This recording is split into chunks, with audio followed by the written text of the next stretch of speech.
Welcome to our final ACS Industry Insights for 2017. I'm ACS CEO Andrew Johnson, and joining us today is one of Australia's most successful developers of emerging tech, media and telecommunications. He has served as a director on the board of iiNet and currently serves as chairman of Droneshield, Macquarie Telecom Group, and the leader in geospatial mapping, Nearmap. It gives me great pleasure to welcome Peter James. Hi Andrew, how are you? Good, thank you. Welcome, Peter. It's great to be here, and as I was saying before, I'm actually chair of another couple of great Aussie ASX listed companies, Dreamscape Networks and Aquabotics, the latter being a fascinating underwater drone business. Fantastic. As always, we're keen to put your questions to Peter throughout the session, so please send them through on YouTube, Facebook or Twitter using the hashtag ACS Live. Moving to our first question, we've already covered 5 fantastic technology companies. Macquarie Telecom would be very familiar to ACS members, but perhaps if we could explore some of the other ones that might not be as familiar. Can you tell us a little bit more about Nearmap? Yes, Andrew. As I was saying before, I use the term where the puck is going. In ice hockey terms, it's where is the puck going, where is the industry going? So I always look for technologies that perhaps are predicting somewhat the future. And if I look at Nearmap, a great Australian technology, and what we're doing is bringing the real world to people. Very smart, high resolution aerial imagery that we capture. We serve it up onto the desktop on a regular basis, and we actually change the way that people work. If I give you an example, today solar energy is something that we all know and we all use. I was talking to a customer in Salt Lake City recently, and he said, Peter, in the old days he'd have 100 guys in trucks heading out to climb up on ladders, often break a leg, measure the roof, and then come back and do a quote for solar. Nowadays, with Nearmap in Australia and in the US, we have very established businesses selling to companies like solar, where the imagery is actually served up on a SaaS basis.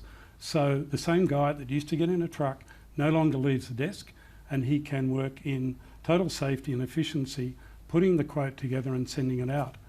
Similarly, telcos that send people out to climb up towers, the construction, architecture and engineering industries. If you've got a large building and you want to actually measure how progress is going, again, that's another use case. The insurance industry, if you think about the before and after of a bushfire, a recent example was Hurricane Harvey in the US, in Texas, where we were able to do before and after images down to very fine granularity, so that the insurance assessors didn't even have to go in on foot to make an assessment and actually pay a claim. So great Australian technology, a very large business here in Australia, and a significant growing business in the US, where the puck is going. Wow. The next one, the name gives it away slightly, but I must admit I've jumped onto YouTube and seen some of the video footage from Droneshield. Can you share with us a little bit of the use cases for Droneshield? Yes, again, this is where the puck is going. Drones these days are ubiquitous. We all know about them, we read about them, we see them, they're everywhere. And just as drones are used for good purpose, such as aerial photography or for delivery, just so they're used for bad purposes, particularly in military and in law enforcement, security. For example, recently in Mosul, the coalition forces on occasion were brought to a halt because of low-cost quadcopters with hand grenades, bombs slung underneath them, were just flying over, as one commander said, buzzing around like bees.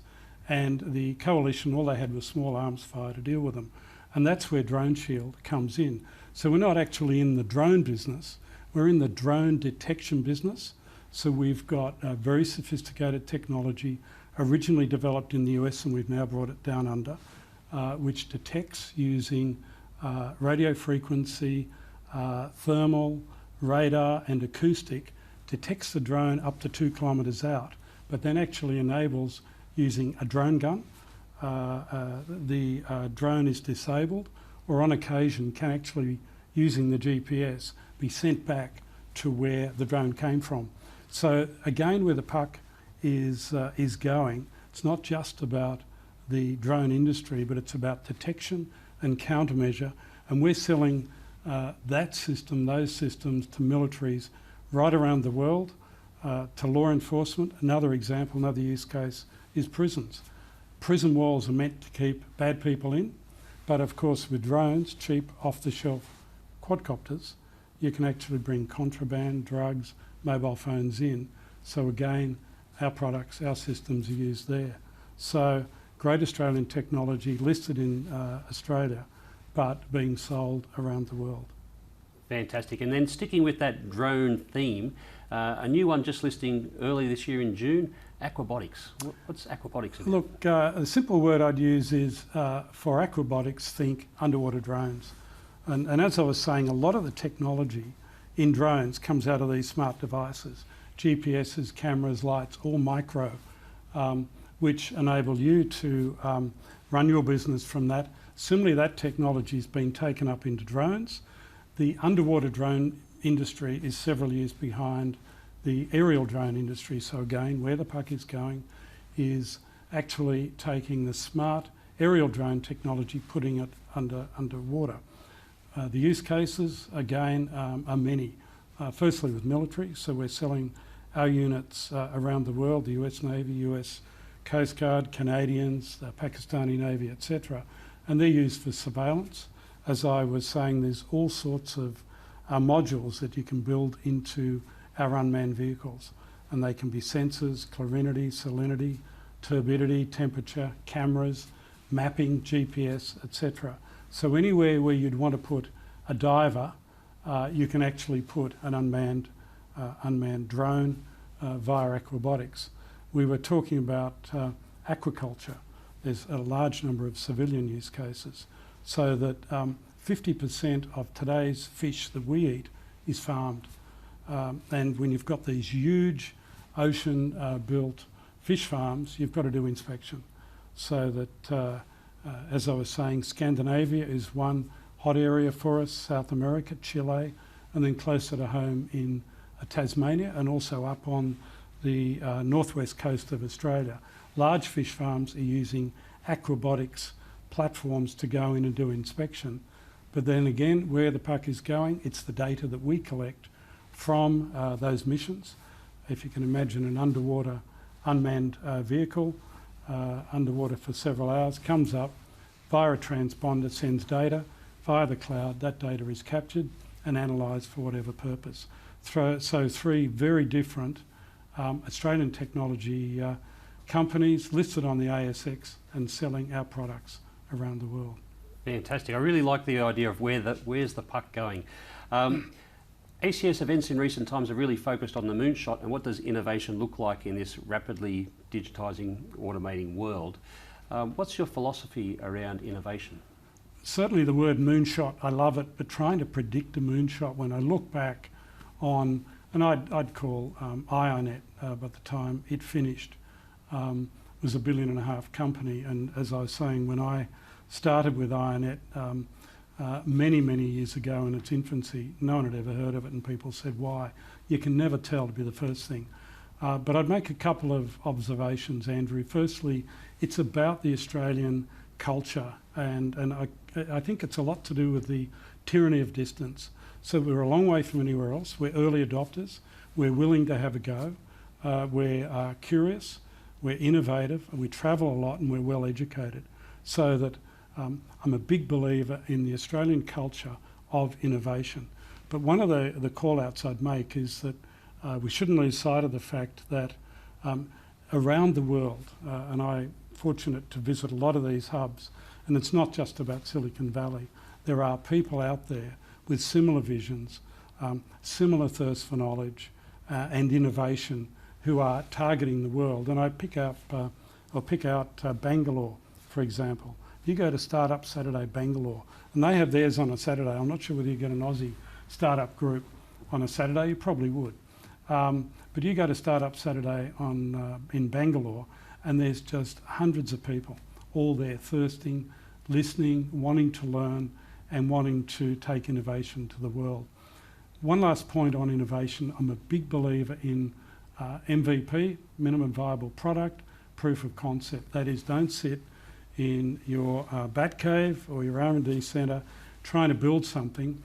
These days, modern technology iteration enables you to build a proof of concept, push it out there, and see what happens. And that'd be one other point. Perhaps another final mantra as I think of it, and I've talked about this at ACS events before. In Australia, we don't like the tall poppy syndrome. We don't like being too successful. We're letting our mates down. Probably less prone to that than we have been, but we've got to be mindful of that. But on the other side, we don't like failure. In fact, anyone that fails gets canned. And in terms of innovation, you've got to be prepared to fail. In the US, it's almost a badge of honour.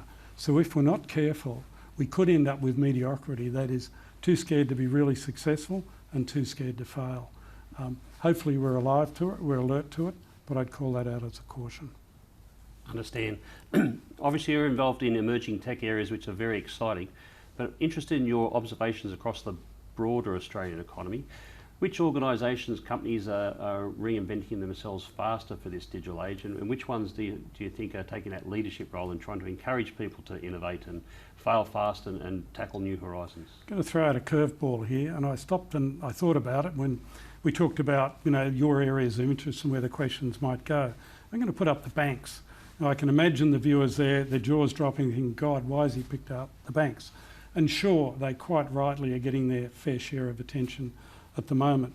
But if you look at the way banks have had to embrace and take a leadership role with technology, digital technology, they've got all sorts of threats and opportunities coming at them. They've got cyber, they've got digital disruption, they've got new models coming at them, they've got cryptocurrency, and then they've got a regulatory environment which is not getting easier, and we read about it in the papers today. So I'm going to call out the banks, each of the four big banks, and then you've got the emerging banks as well, are totally reinventing themselves around innovation, around digital disruption. Now, I think some of it is definitely smart marketing. And if I go into the big banks, and I think some of this is about branding, some of it's about marketing, but underneath it, they are totally reinventing themselves in terms of those key areas: digital disruption, mindful of cybersecurity, and mindful of new models. You look at insurance, for example, and crowdsourcing, crowdfunding, and the way that in an open source community, people power is quite prevalent. Now, how successful the banks will be only played out over the next 10 to 20 years, I'd say. But perhaps being a little bit topical, Andrew, I'd put them up as one group worth a look.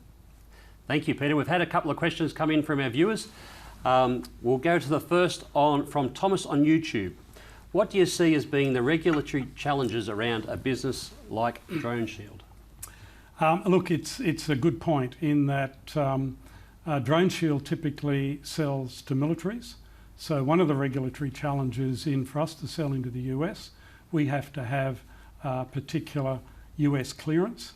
And because the technology, to use the term, is ITAR controlled, that then limits where we can sell it, but it only limits it in terms of nations that the US is actually friendly with. Certainly we would not be able to sell to places like Iran, Iraq, obviously North Korea. If you go on to the Droneshield website, however, you'll see us demonstrating to the South Koreans as well. Another regulatory area that we have to be careful of is, in fact, that drone gun that I talked about, and I'd encourage people to have a look on our website. I actually have participated in some live demos. We take them away from airports. So we did a live demo to the Australian military. It was in Canberra, it was away from Fairburn Airport. So we are limited, if we're demoing it, to where we can actually run the demonstrations. We sell it to military authorities and to licensed federal agents, police, etc. So it's a good question. There is certainly a regulatory umbrella within which we sit. Thank you. Another viewer question from Zababa on YouTube. What is the main idea behind the drone detection? Is it for security measures or government or completely private? Yeah, it's an interesting one. I'd say all of those. So security measures, if we look at military, I've talked about that. And you can imagine we sold the equipment to G7 forces and to NATO, recently sold to the Paraguayan military. That is purely military, out there protecting military bases, and when you've got troops out on patrol. You've then got security and law enforcement, prisons, that I talked about. But in the private sector, recently we were hired to deploy at the Hawaiian Ironman. And we've also supported the Boston Marathon now for a number of years. So there are use cases that are very different, quite varied, and across military, security, and the private sector. Another one, we've sold our the drone gun unit to a large private yachts out in the Caribbean. If you are a high net worth on your, shall we say, gin palace, you probably want to keep the paparazzi or anyone else away with their swarming, buzzing nuisance drones, and our drone gun out in the ocean, unfettered, is just the product for you. Wow, that's amazing use cases. One more question from our viewers. Is there any collaboration with government to use these technologies to improve environmental sustainability? Environmental sustainability. I mean, I'll go to Nearmap, and we certainly are working with governments quite extensively in terms of solar energy and our ability to take high resolution images of buildings and then work with governments, with the private sector, to identify the opportunity for solar energy. With the aquabotics would be another one, where we are working extensively. Anywhere that you want to put a diver, and perhaps the water is murky, but you want to actually go in and look at, as I said, turbidity, chlorinity, other chemicals we can detect. We are certainly working with agencies around the world to detect pollution. Fantastic.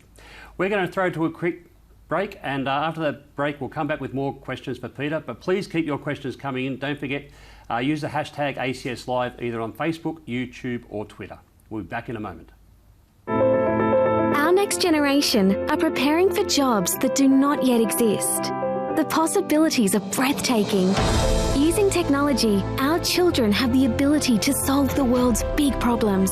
Think food security, population growth, climate change, cancer. Our vision is for Australia to be a world leader in technology talent, one where every child can fulfil their potential.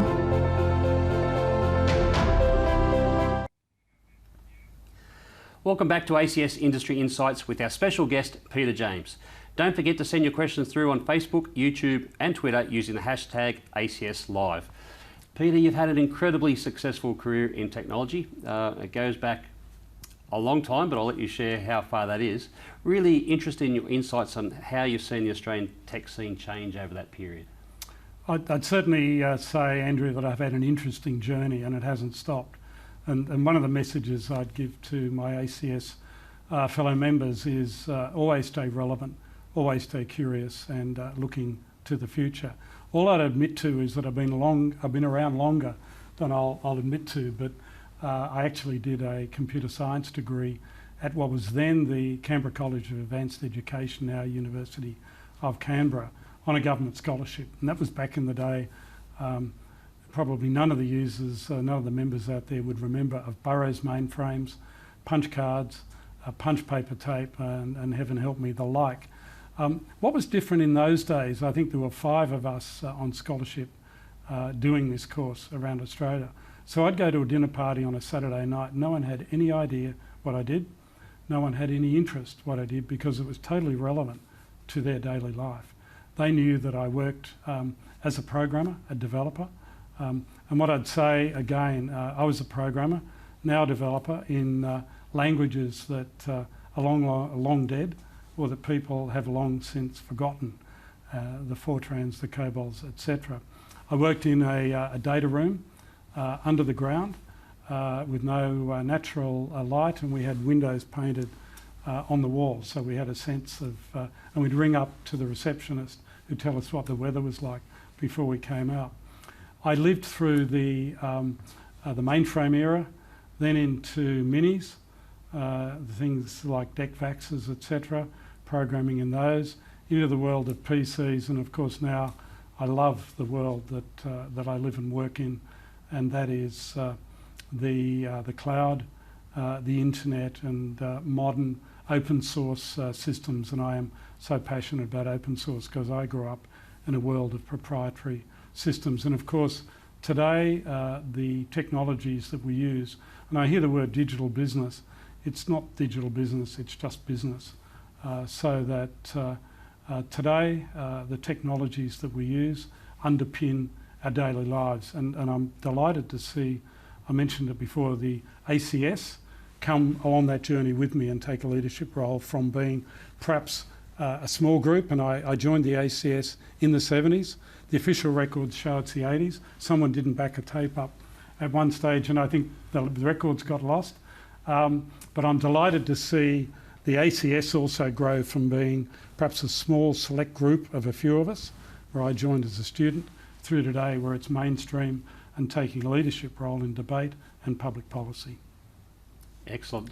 Given that you've been at the forefront of technology over such a long period, I guess I'm interested to understand who has stood out to you in the Australian technology scene, who could inspire others, and why?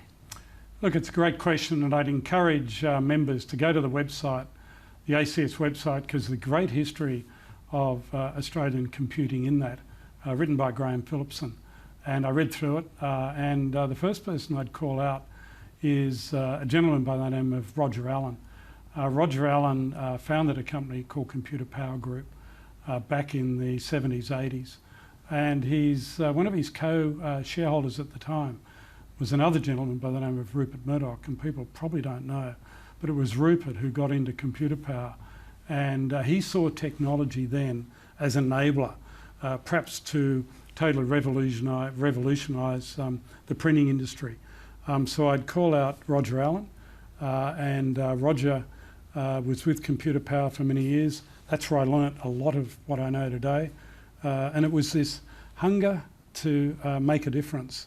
And Computer Power ended up, most young people may not have heard of it, but we had 3,000 staff, 80 offices around the world, and we were taking the big companies head on in terms of systems integration, etc. The next one, of course, and we've talked about IINet. I couldn't possibly work alongside Michael Malone for 13 years without calling him out in his own inimicable way. Michael speaks his mind, and I've seen him speak his mind on this session. Worked with Michael at IINet for 13 years, and am delighted that Michael and I have got a little bit of the old show back together again at Dreamscape Networks, where I'm chair, and Michael's on the board. So I'd call Michael out, and then I'd throw up a pair of brothers, the Tudhopes, Aidan and David. In their own quiet way, they have built Macquarie Telecom up from a tiny startup over 20 years ago to where it is today, one of the leading telcos in Australia. So I learn a lot. Hopefully I've contributed a little bit to those people. The other person on reflection that I'd call out, not an Australian, but a gentleman by the name of Tim Berners-Lee, who we all know, Sir Tim, and he was down under on the TBL Down Under program, and how could we forget that? And I had the pleasure of hosting him in a few events. And again, there is a very humble gentleman, and the other three that I called out, or groups that I called out, are all very humble in their own way. But Tim Berners-Lee, the internet, the World Wide Web, this is for everyone. I would call out as well. Each of those people wants to make a difference and has made a difference using technology to the Australian economy, and in Tim's case, to the global economy. Fantastic. If we go back to the regulatory question that came up a little bit earlier, Nearmap, Droneshield, Aquabotics, all leading the way and doing things in a new way that regulation might not have kept up with. Obviously Uber has been talked about a lot and its impact on the Australian taxi scene. How do you focus on business strategy leading the way? How do you take regulation into account and make sure that you develop the best business strategies to execute on your vision? First thing I'd say is keep your eyes and ears open. I first saw Uber about 6 years ago in San Francisco. I thought, wow, this is pretty smart. But it wasn't just Uber in those days, a company called Lyft, L-Y-F-T, that many of your members would be familiar with. I was working out of a co-working space in South of Market, Soma in San Francisco. We had to vacate. This is 2011 because Lyft were bringing 400 developers in to take over the whole co-working space. This is 2011, so the likes of Uber in particular, but also Lyft, were making a name for themselves and making big inroads into the established taxi industries in the US and around the world.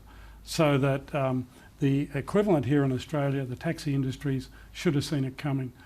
They probably did, but they probably turned a blind eye to it. So the first thing is keep your eyes and ears open. The next thing to pick up on your regulatory point is regulation. Governments tend to follow the trend, so that a new business, a disruptor, comes into the market like an Uber, and all of a sudden regulation is playing catch up, often a couple of years behind, and that's just the way it is. Governments are very alert to established industries, particularly monopolies, trying to just hold off the disruption, hold off the new business models. But my mantra to governments and to industry is beware of monopolies trying to protect what is ultimately a yesterday model. Because in today's day and age, disruption, and who knows where it's going to finish, but certainly Uber, Lyft, disruption of the transport industry in particular, you could have seen that coming 5, 6, 7 years ago. So I'm imagining these new technology areas, though, are built on people and technical excellence. How do you go about building that culture of technical excellence in a new business environment? I think there's a couple of threads there, Andrew. The first one is people and the war for talent. And I first sat on an industry government body looking at attracting and maintaining the relevant IT skills that the country needed, dare I say it, 20 years ago. So it's not new, it is a real issue for us. But today, because technology underpins everything that we do, technologists, our members, my colleagues in the ACS, what I'd be saying is the first thing you must do is understand the industry, the business that you are in, so that you are a part of the debate, leading the debate, because often it's the technologists today, rather than the back room that I was in when I first started, who have the new ideas, the new business models. You are often the custodian of the business. So when I look to hire people who are good technologists, try and get them to understand a business as well. And that often means they can come into technology from other areas, not just from pure STEM. So I'm often looking at hiring people who might have background in social sciences or even politics or economics, and they can come into the IT area, into the IT world, into particularly UX, UI, often have done a general assembly course or something like that, embed them with the tech team, and they can actually start providing real benefit very early because they understand the business. The second, I think, thread that you put out there was technologists and robust technology. I mean, that's my interpretation of it. I'm a big believer in product-led businesses. In today's day and age, the technology must be authentic. There's no way in the world that you can build something that is 3/4 done, market it and scale it. The technologists won't let you do it. And I always look to my tech teams. They're the ones that will tell me, and we often have robust debates, but they're the ones that will tell me when the product is ready for market. So my message is, look to the technologists. They know when a product is ready. They love nothing more than shipping code, to use the term. Shipping units, getting the work that they've done out, changing lives. But it's got to be robust, strong technology in a world which is set, forget, SaaS model with cloud, where the whole thing will scale and has to be, as I said, robust. Fantastic. We're going to throw to our viewers now for a few more questions. From Kunal on YouTube. What about blockchain and digital disruption, its relevance to banking and other sectors? Look, the interesting thing is, I mean, it's a great question. The newspapers have got hold of it simply because of the amount of money that's supposedly being made by entrepreneurs. And in fact, a colleague that I work with in one of my other startups, James Gilbert, was reported in the press on the weekend as now he's a billionaire living in LA. Good luck to him. My comment would be, James, cash some of it in and put it in the tin, because with anything that is speculative, who knows where it's going to finish. But the real point is that the blockchain technology that underpins it is fundamentally changing the way that the financial systems will work. Because at the moment, going back to the banks having to interact with new disruption, and where banks control the financial system, what blockchain is about is maybe in the world of the future, banks will no longer have that control. The challenge, of course, is that in terms of bringing in standards, and again, colleagues of mine are working on global standards for cryptocurrencies, it's some years behind where the technologies are. So I think there's a few threads. One is with the speculation that's happening in the currency, and I heard the other day that the Chinese account for 50% of some of the new cryptocurrencies. The next is the banks and how they're going to react to it, because it may well mean that their role in the financial institutions of the future is less. But then, of course, the third thread I'd put out would be standards, and how do we get global standards on all of this? Thank you. Thomas on YouTube asks, will quantum computing knock out majority of online currencies such as Bitcoin? Heavens, the short answer is I'm not sure. I know that quantum computing is a major opportunity. Perhaps we could ask, who was it? Thomas. Thomas. I'll give you my email address later and you can send me the answer. No problem. We're going to take a quick break now, and when we come back we'll have more questions for Peter. Stay tuned. You have to embrace technology. It's going to empower you, and it's going to be the thing that takes you to the world. The biggest thing that's going to set apart those who will benefit most from technology is curiosity. Mum and Dad tell me that I used to pull the washing machine apart to see how it worked. You know, that's the tinkerer, trying to figure out what the problem is, then solve it. At the family gatherings, we would go LANing. Multiple computers are networked up and you're playing games against each other. When I started, my idea was to build a game to check children's hearing, and that's what we've done. I've taken something that's just fun and study from home, and now I'm working in the IT industry. That wasn't something that was planned at all. Talking to some people in the industry, I found out that if I really wanted to do this, then I actually could as a career. I have a small company, but I can take my product to a global audience. There's a lot of scope for you to be bold, to push forward, to be brave. There are so many people in the tech industry who really want you to be a part of it. And diversity tends to produce great outcomes, great solutions to problems. We come from a range of different backgrounds. Some of them are very good visual designers. Some are really good at research. I'm from a software engineering background. So together we can try and combine our skills and learn from each other. And technology, because it's affecting us all, gives all of us opportunities. I do like to change and do new things, and that's what I love about the IT industry. The job that you're going to be doing in 10 or 15 years' time doesn't exist right now. It's pretty much, if you can imagine it, you can make that job happen. Take your idea and run with it. Jump in. You have to start. Technology will empower the ideas that will change the world.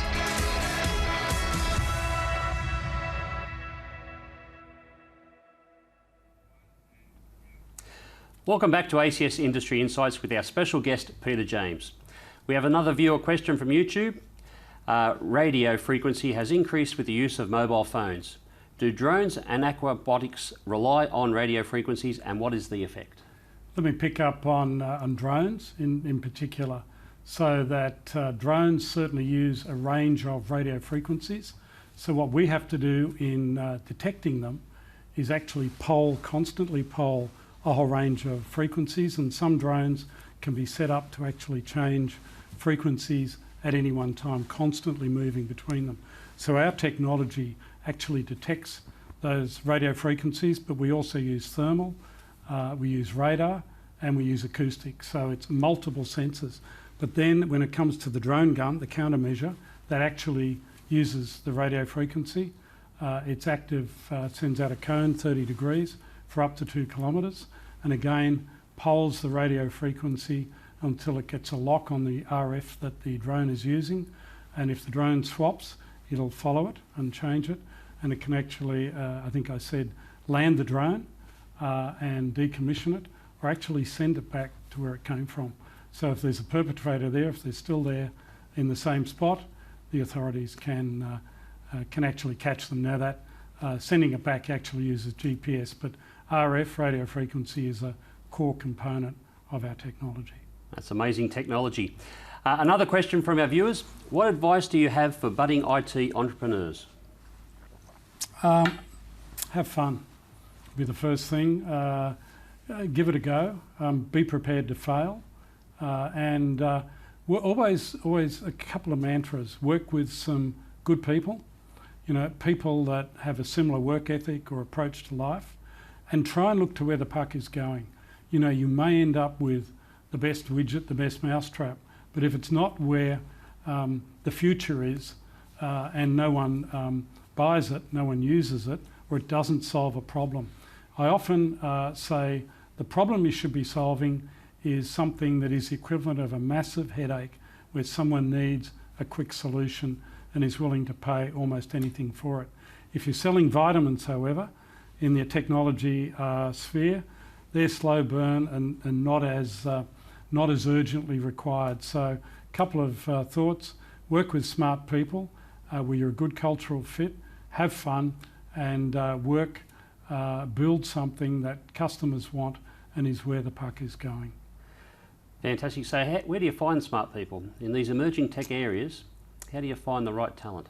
The interesting thing is, yesterday, we're in George Street, Sydney, corner of King and George. I was about 200 metres down the road at 333 George. Now 333 George from the outside is a very big bank-like looking building. I was actually up on a couple of floors in a WeWork environment. Now WeWork, we all know WeWork, co-working space global, I use it around the world. There were 100 knowledge workers all turned up on a Monday to have their coffees and breakfast. I think WeWork put it on for them. And these are people working in smart companies, in startup environments just down the road.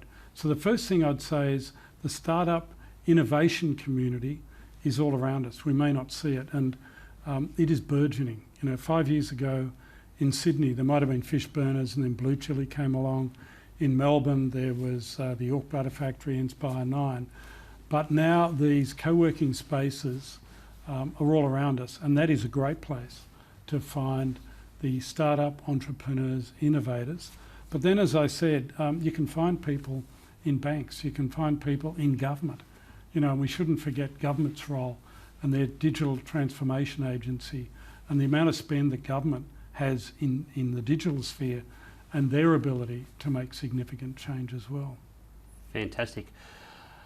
2 AI questions from YouTube. What is the impact of AI on the IT industry, on jobs, and what kind of new technologies will be noticed in the future? Look, AI has been around for a while and it has many derivatives. AI, machine learning, there's no doubt, and you've only got to pick up the paper, and I think there's a lot of scaremongering. I mean, I've been in the tech industry all my life and people have been talking about job losses, etc. The great thing is, to the second point, there's always new jobs being created. But if you're in an industry which is menial, can be done by a machine, a service industry, I'd be looking at potentially retraining. But again, look to where technology is going, so that there's a whole new raft of jobs being created. I'm going to throw, just as I used the banks perhaps as innovators before, a little out of left field. I was in Perth as we were speaking week before last, just for a few days, talking to some customers there of Macquarie Telecoms in the aged care. And what's aged care got to do with technology? Everything. So that you've got robotics now being used to give the aged care, the older people, more company, better experience. But you've also got very smart apps being used to make the aged care worker more efficient. So there's no industry that isn't going to be changed. Yes, some jobs will be lost, but the whole new raft of jobs that will be created and will be doing things better, more efficiently, and having better experience. Thank you. We've talked about data being an engine for new growth, particularly with aquabotics and Nearmap. Cybersecurity is also vitally important in that sort of environment where we're relying on data.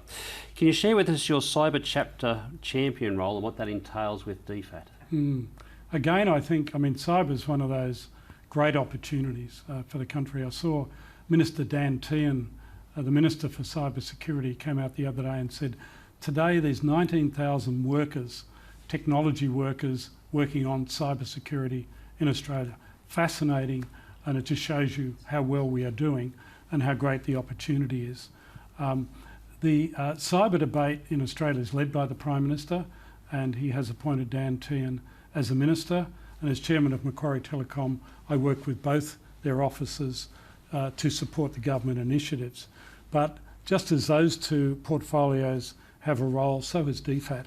DFAT's recently appointed an ambassador for cybersecurity, Dr. Toby Feakin, and again I work with Toby, supporting him on what is basically Australia's role in the region, because cybersecurity is not just about government, it's about government to governments. So in a bilateral or multilateral arrangement, both for security and in terms of economic development. But it's particularly where the private sector comes in, given the private sector actually owns many of the networks.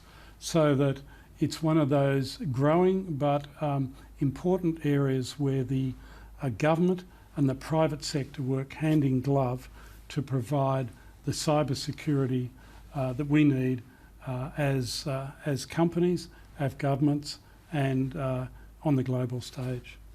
There's been a lot of growing awareness around cyber and key issues, but given that small to medium enterprise are the engine room of the Australian economy, for those who now know they have maybe heightened risks and they need to start to act, what key tips would you give to small to medium enterprises about how they can immediately lift their resilience? First thing I'd say is awareness and understanding. So just as the ASX top companies now have mandatory reporting, well, that's coming in so that they actually have to report a breach, so too the small to mid-cap companies and government departments also need to lift their game. Again, at Macquarie Telecom, we did some research last year with the National Security College in Canberra of small to mid-cap companies and government departments, and we highlighted a fairly frightening lack of awareness, understanding of just what cybersecurity is, and the fact that it's just an issue for the techies. That's something that the IT guys can look after. Wrong. Our mantra is this is something that starts in the boardroom.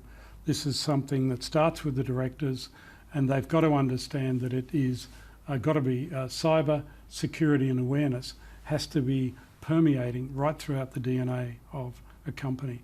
And also the response. It's not just a question of, or so much a question of when you're going to get an attack, or if you're going to get an attack. It'll be about when you get an attack and what you're going to do with it. And it can come from anywhere. So the first thing I'd call out is awareness, KPIs driven from the board down through the executive, through everyone in the company, because it's the weakest link in a company that makes them exposed. And it's often the small organisations or government departments that have less resource or less awareness that are more at risk. And again, those groups, the smaller groups, are often the weak link in a chain of larger companies and government departments. Fantastic. One of the main purposes of our Industry Insights show is to focus on the game-changing ideas.